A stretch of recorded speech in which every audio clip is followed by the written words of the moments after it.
नमस्कार। आज हम हड़प्पा कालीन संस्कृति के विभिन्न नगरों के विनाश के कारणों के बारे में जानकारी प्राप्त करेंगे। मतलब इन हड़प्पा संस्कृति का किस तरह से विनाश हुआ है। तो अलग अलग जो इनके नगर हैं उनसे हमें अलग अलग तरह के प्रमाण प्राप्त होते हैं। जैसे किसी स्थान से प्राप्त प्रमाण से लगता है कि बाढ़ एक कारण रही होगी, कहीं से ऐसा लगता है कि बाहरी आक्रमण के कारण इनका पतन हुआ, कहीं से ऐसा लगता है कि नदी के द्वारा अपना मार्ग परिवर्तन करने से इस सभ्यता के नगरों का पतन हुआ। तो अब हम क्रमशः इस सभ्यता के नगरों के विनाश के कारणों के बारे में जानकारी प्राप्त करेंगे। मोहनजोदड़ो के ध्वंसावशेषों में पुरातत्वविज्ञों ने 9 तहें पाई हैं जो विभिन्न विभिन्न कालों की सूचना देती हैं। विद्वानों ने इन ध्वंसावशेषों को 3 प्रमुख कालों में विभक्त किया है: प्राचीनतम, मध्य और नवीनतम। प्रथम दोनों कालों में सिंधु प्रदेश में शासन व्यवस्था सुचारू रूप से कार्य करती रही, परंतु तृतीय काल में कुछ कारणों से शासन और व्यवस्था शिथिल पड़ गई।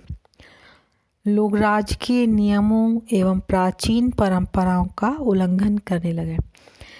ऐसा इतिहासकार जिन प्रमाणों के आधार पर कहते हैं उसमें वो ये तर्क देते हैं कि इस काल में निर्मित मकानों में पहले जैसी व्यवस्था और शोभा का अभाव खटकता है।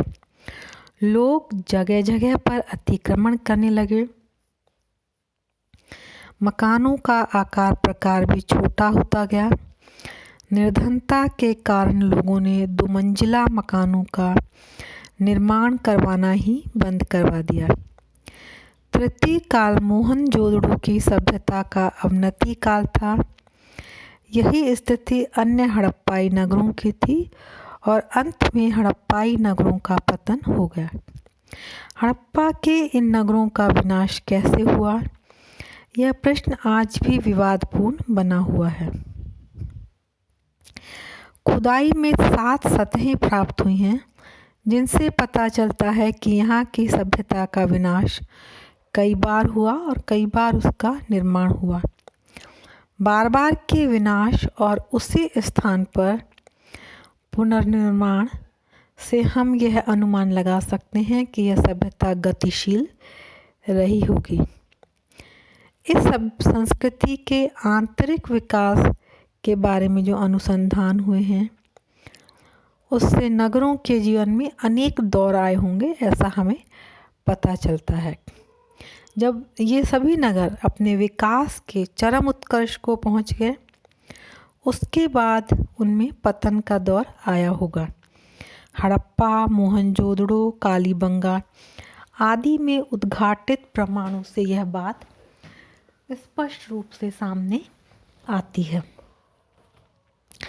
तथाकथित उत्तरवर्ती काल में मोहनजोदड़ो में जो निर्माण कार्य हुए उसमें कोई सुनिश्चित योजना नहीं थी और कुछ समय तक बड़ी सार्वजनिक जो इमारतें थी वे भी खंडहर होने लगी थी और उनका स्थान छोटी इमारतों ने ले लिया था।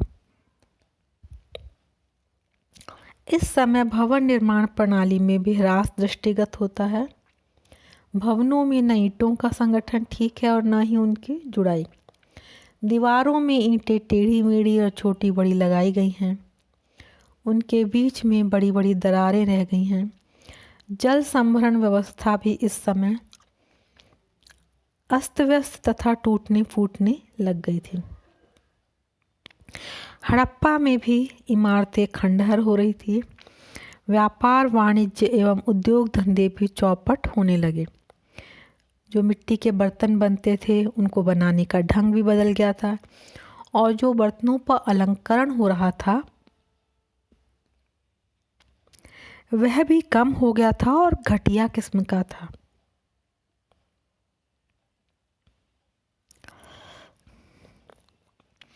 हड़प्पाई नगरों के पतन के संबंध में एक लंबे समय तक यह माना जाता रहा कि उनके पतन का तात्कालिक कारण आर्यों का आक्रमण था। हड़प्पा सभ्यता के लोग शांति प्रिय थे और आर्यों के निरंतर आक्रमणों से परेशान होकर दक्षिण भारत की ओर चले गए थे। आक्रमणकारी आर्यों ने उनके नगरों दुर्गों को नष्ट कर दिया। ऋग्वेद से भी इस बात का संकेत मिलता है। बलूचिस्तान के जिन 3 स्थलों पर राना घुंडई, नाल और डाबरकोट के संदर्भ में अग्निकांड और लूटपाट और तहस नहस के हमें साक्ष्य मिलते हैं। गार्डन चाइल्ड ने हड़प्पा संस्कृति के अंत के लिए आर्यों के उस पर हावी होने की संभावना व्यक्त की है। व्हीलर महोदय भी ऐसा ही मानते हैं। व्हीलर साक्ष्य के तौर पर मोहनजोदड़ो के अंतिम स्तर से प्राप्त स्त्री, पुरुष एवं बच्चों के कंकालों का, जिनमें कुछ पर पैने शस्त्रों के घावों के निशान हैं और जो संभवतः सामूहिक रूप से मौत के घाट उतारे गए थे, उनका उल्लेख करते हैं। व्हीलर का मानना है कि मोहनजोदड़ो का अंत विध्वंसात्मक रहा, लेकिन अपेक्षाकृत अभी जो नवीन अनुसंधान हुए हैं उन्होंने ये प्रकट किया है कि नगरों का पतन जो है विदेशी कबीलों के वहाँ आने से काफ़ी पहले ही शुरू हो गया था और इनमें जो प्रमुख कारण रहे होंगे वे थे जैसे ज़मीन का खारी होना, यानी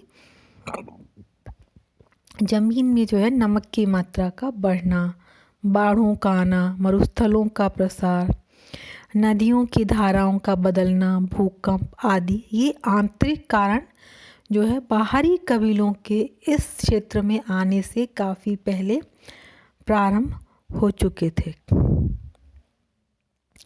जैसे मोहनजोदड़ो क्षेत्र में अनुसंधान से ये निष्कर्ष निकला है कि एक विक्षोभ का केंद्र इस नगर के पास ही था जिसके कारण यह नष्ट हो गया।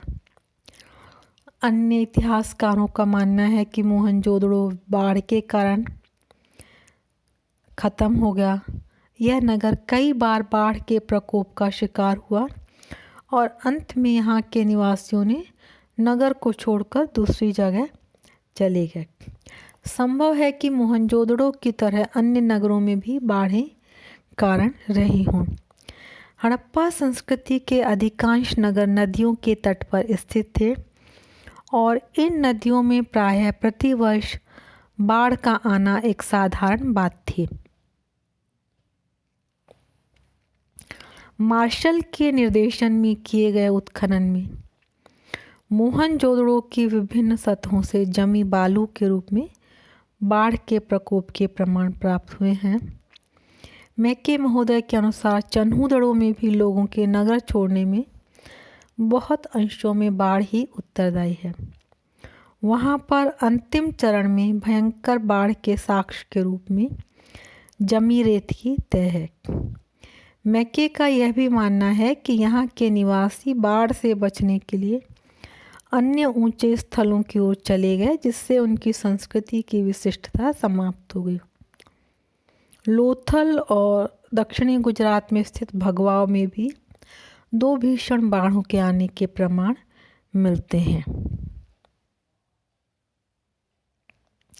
भीषण बाढ़ से खेती नष्ट हो जाती होगी, मकान धराशायी हो जाते रहे होंगे, नहरें बालू से पट जाती होंगी और लोग अन्य स्थानों पर जाने के लिए विवश होते होंगे।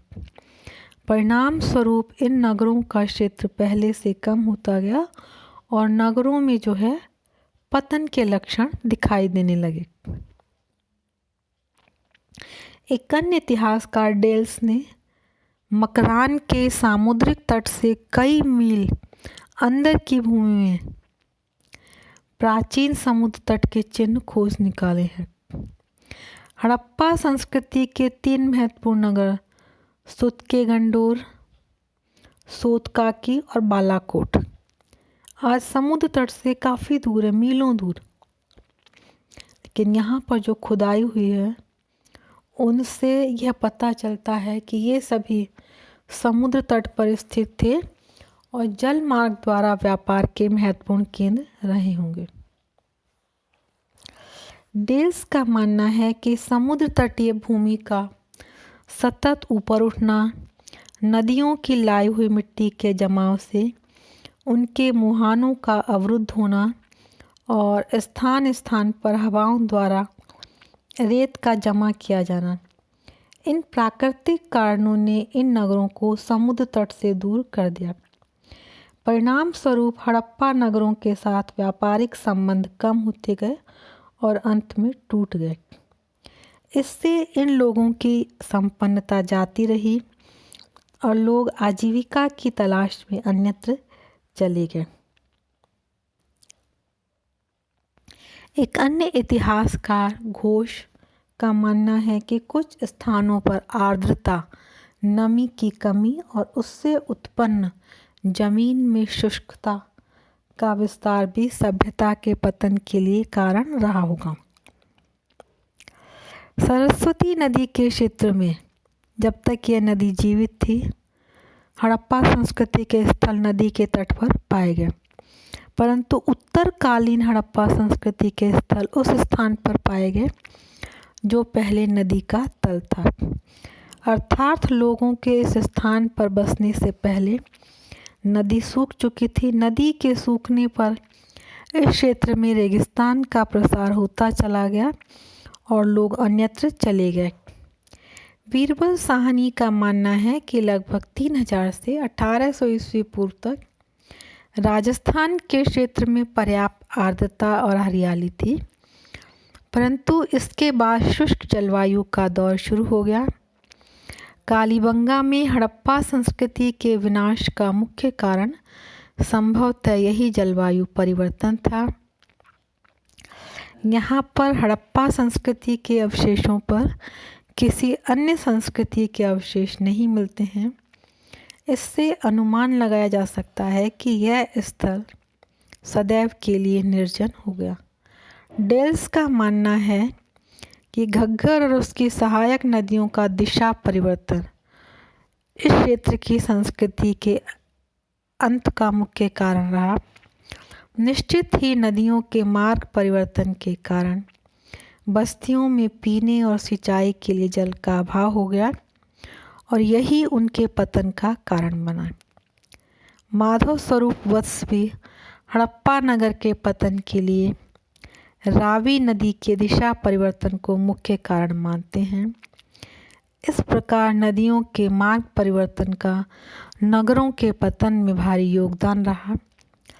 कुछ विद्वानों की धारणा है कि मानसूनी हवाओं के दिशा परिवर्तन से इस क्षेत्र में वर्षा की कमी हो गई और यह क्षेत्र सूखाग्रस्त हो गया।